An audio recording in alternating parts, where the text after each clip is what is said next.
Գյորջյան Կասկադ 60 ամիս փուլային վճարում բազմաթիվ առավելություններ։ Ես էլի ուզում եմ նախ այս համատեքստում ասել, որ մենք հիմա շատ մոտ ենք եւ պետք է մի եզրափակիչ ջանք գործադրենք Հայաստանում ծայրահեղ աղքատությունը վերացնելու ճանապարհին։ Բայց մենք պետք է առերեսվենք այն իրողության հետ, որ ծայրահեղ աղքատությունը վերացնելու ճանապարհին նույնպես կրթությունը առաջնային ռազմավարություն է։ Ես ձեզ ուզում եմ երկու փաստի մասին հիշեցնել։ Մենք բնականաբար շատ ենք քննարկում աղքատության հաղթահարման խնդիրները։ Ես ուզում եմ ձեզ երկու բան պատմել։ Ես ինչ որ պատմում եմ, խնդրում եմ որևէ մեկը սա չընկալի որպես մեղադրանք կամ այսպես կամահրանք։ Ես ուզում եմ, որ մենք առերեսվենք մեր խնդիրներին։ Ես կարդում եմ աշխատանքի եւ սոցիալական հարցերի նախարարության զեկույցը, որտեղ ասվում է հետեւյալը, որ անապահովության համակարգում գտնվող ընտանիքներ, օրինակ, ընտանիքը ստանում է կարա ընդհանուր մինչև 100,000-ից 150, 200,000 դրամ աջակցություն ստանա։ Բայց սոցիալական աշխատող գնում է եւ զեկույց է գրում, որ ընտանիքի երեխաները գտնվում են ծայրահեղ սանիտարահիգիենիկ ծայրահեղ պայմաններում։ Երեխաները ապրում են ծայրահեղ սանիտարահիգիենիկ պայմաններում։ Մենք ընդունում ենք, որ այդ մեր տված գումարը չի կարող հերիքել հազար ներողություն ռոկոկո սերվիս ունենալու համար, այն սերվիսից, որը դնում ենք պահարանը եւ չենք օգտագործում։ Բայց հասկանում եք, ոչ մի հաշվարկ չկա, որ այդ գումարը, որը պետությունը տալիս է, բավարար չի բավարարին մոտիկ սանիտարահիգիենիկ պայմաններ ապահովել այն երեխաների համար, ովքեր բառից բուն իմաստով աղբի մեջ են ապրում մարդիկ։ Հասկանում եք, այս մարդկանց ծայրահեղ աղքատությունը ուզում եք տանենք կրկնապատկենք, եռապատկենք, չի փոխվելու մինչև մենք կրթությամբ չգնանք այդ ճանապարհին։ Հաջորդ օրինակը, դուք հիշում եք, թե ես ինչքան պայքարեցի այն ծրագրի համար, որ մենք մեծ որոշակի շրջաններում հին եւ անարդյունավետ այգիները, ով որ տանտերը համաձայնա, հողամասի տերը համաձայնա, ամբողջը հողամասը մաքրում ենք, պետական միջոցներով, սերտիֆիկացված տնկին տնկում ենք, կաթիլային ոռոգումը քաշում ենք, ջրի հավաքման համակարգ անում ենք, ծառերը տնկում ենք, եւ այլն։ Ես վերջերս իմացա, որ մի քանի այգիներ չորացել են։ Ինչ են չորացել։ Պարզվում է հողամասի տերը այդ վինտիլը բանը մի հատ փական կա, որ ամիսը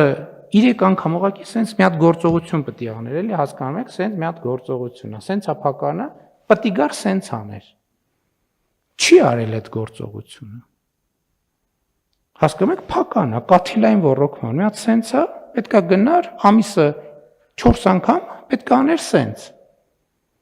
Չի արել այդ գործողությունը։ Բացատրում գնում ենք, ասում ենք, բայց խի, ասում են, չի, ես պետք է անեի դա։ Ես իմանում եմ, զանգում են քաղաքապետարան, այս ամեն ինչից հետո, զանգում են քաղաքապետարան, ասում են, բայց այգին ով պետք է ջրի։ Բա խոտա աճե բան, ով պետք է անի այս գործը։ Ես չեմ հավատում, ասում եմ, ոնց կարա տենց բան լինի, բայց կա այդ բանը։ Մենք մեր իրականությանը միջև չառերեսվենք, միջև մեր բանի են հոտնկաս կենացների բարձրությունից չկանք, հողի վրա չկանգնենք, չշոշափենք այդ հողը, չի ստացվի ոչ մի բան։ Եվ ինչ եմ քննարկող հարցի համատեքստում ասում, որ պետական մարմինները, իրանց իմացության մակարդակը, սա այն հատվածից է, որ ասում եմ ժողովուրդ ջան, մենք կաբինետներում միշտ չի եւ այնքան էլ շատ տեղեկություն չենք ստանում մեր իրականության մասին։ Մեր իրականությունը պետք է ճանաչենք, մենք ի վիճակի պետք է լինենք այդ իրականությունը վերլուծել եւ այդ իրականությունից բխող գործողություններ անել Եվ այս որոշումը նրա մասին է, որ մենք միջև հիմա 2017-ի համեմատ աշխատում ենք 4 անգամ ավել, սրանից հետո 2017-ի համեմատ պետք է աշխատենք 8 անգամ ավել։ Որպեսզի մենք այս խնդիրները կարողանանք, որովհետև ես չգիտեմ, ես որպես Հայաստանի Հանրապետության վարչապետ, որ այդ ծրագրի հեղինակն է, որը ինչը այն չեմ արել, որ քաղաքացին այս գործողությունը անի։ Հասկանում եք, բառից բունի չեմ չափազանցնում։ Պետք է ամիս 4 անգամ այս գործողությունը աներ։ Այսինքն հետո էլ փակեր, որ ջուրը բան, մենակ չբացեր էլի, 2 գործողություն, 1, 2։ Ինչն են չեն կարել, մի հատ բացատրեք, խնդրում եմ, ինչն են չեմ արել ես, որ քաղաքացին այս գործողությունը չի արել, ես չեմ կարող հասկանամ դա։ Կարող եմ մենք էլ ինչ-որ բան այն չեն կարել։ Գուցե պետք է նախապես բայց հիմա էլի մենք մեր սխալների կամ տեղի ունեցածի վրա պետք է սովորենք։ Պետք է զանգենք, հիշացնենք կամ գուցե կրթական ակնհայտ է, որ մենք պետքա ինչ-որ տրեյնինգի ծրագիր պետքա անենք։ Որտեւ երբ որ ասում են կաթիլային ռոռոքում, դա չի կարող է մարդիկ ընկալել են, թե դա լրիվ ինքնաշխատ համակարգ է կամ չգիտեմ ինչ։ Բայց ես նկատի ունեմ, մենք սենց խնդիրներ, բայց ես սա չեմ, ելի եմ ասում։ Ես սա չեմ ասում որպես մեղադրանք, որովհետեւ մեղադրանքը անիմաստ է։ Ուրեմն մեզնից սկսած պետքա մեղադրենք, որ լավ բավարար չափով չենք աշխատել այդ ծրագրի վրա, բայց մյուս կողմն էլ կա, որ ես ասում եմ, միջև բարեփոխում իր խնդրին չանի, որն է այն think tank-ը համաշխարհային, որ մեզ խորհրդատվություն տալիս, պետք է առանձին մեր ասես գիտեք ինչ հատուկ բան է պետք, որ այս գործողությունը տեղի ունենա։ Չկա տենց բան, բայց այս մեր իրականությունն է։ Այս մեր իրականությունն է եւ ես որևէ անիմաստ է մեզ էլ ինքնախարազանում էլ չանենք, ուրիշին էլ չմեղադրենք, մենք պետք է աշխատենք, որպեսզի աշխատենք, պետք է պետական մարմինների պրոֆեսիոնալիզմը, հասանելիությունը, իմացությունը, էներգիան պետք է ավելանա եւ գրավչությունը պետական մարմիններում աշխատելու եւ այո, սա մի հարց է, որը մենք այսօր լուծում ենք, ոչ միայն այսօր պետական մարմիններում աշխատողների համար, այլև ընդհանրապես ինստիտուցիոնալ խնդիր է, որը լուծում ենք։ Սոցիալական հարցերի առումով էլի մենք պետք է արձանագրենք, որ մեր սոցիալական քաղաքականությունները, սոցիալական ոլորտի, այն բանաձևերը, որով մենք միջև այսօր աշխատել ենք, բոլորը մեծ մասը սպառել են իրենց։ Մենք լրիվ նոր բանաձևերով պետք է աշխատենք։ Ես օրինակ երեք ազգային ժողովում էլ ասեցի, որ հիմա օրինակ երկրում կենսաթոշակառուների թիվը օրինակ ինչա դժվար թոշակը բարձրացնել հարգելի գործընկերներ։ Մի պատճառը, որովհետև կենսաթոշակառուների թիվը շատ մեծ է, 660,000 մարդ։ Այսինքն 1000 դրամով թոշակ ավելացնելու համար մենք պետք է տասնյակ միլիարդների ծախսա դա ենթարկում պերմանենտ անընդհատ, որը փաստացի հետ շրջելի չի եւ ընդհատելի չի։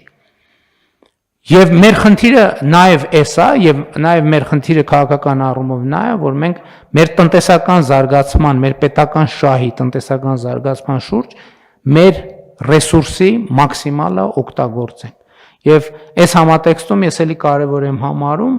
արձանագրել, որ ես առաջարկում եմ եւ խոսել ենք նաեւ դրա մասին աշխատանքի եւ սոցիալական հարցերի նախարարի հետ, որ մենք որդեգրենք այն կոնցեպտը, որ 63-ը ոչ միայն կենսաթոշակի, այլև փոքր բիզնես սկսելու լավագույն տարիքն է, ասեցի արդեն ինչի, որովհետեւ կարծում եմ նախ 21-րդ դարում 63 տարեկան 65 կամ 70-75 տարեկանը ինքը լրիվ ուրիշ կատեգորիա է, այսինքն դա մարդու համար շատ լավ, շատ ծաղկուն, եթե մարդը առողջ է, էլ եմ ասում, եթե մարդը առողջ չի, 29 տարեկանն էլ է պրոբլեմ։ Ես շարքումներ լսեցի, թե սա կենսաթոշակային տարիքի փոփոխության եւ այլնի նախապատրաստում թեմաները, որը բացարձակապես կապ չունի մեկը մյուսի հետ։ Ընդհակառակը մենք ժողովրդագրության ռազմավարությունն ենք ընդունել, որտեղ կենսաթոշակառուների տնտեսական ակտիվացումը կարմիր թելի նման անցնում է եւ ընդ որում եւ ընդ որում կենսաթոշակային տարիքի մարդկանց կյանքը առավել ակտիվ, առավել բովանդակային դարձնելու մասին է այս ամեն ինչը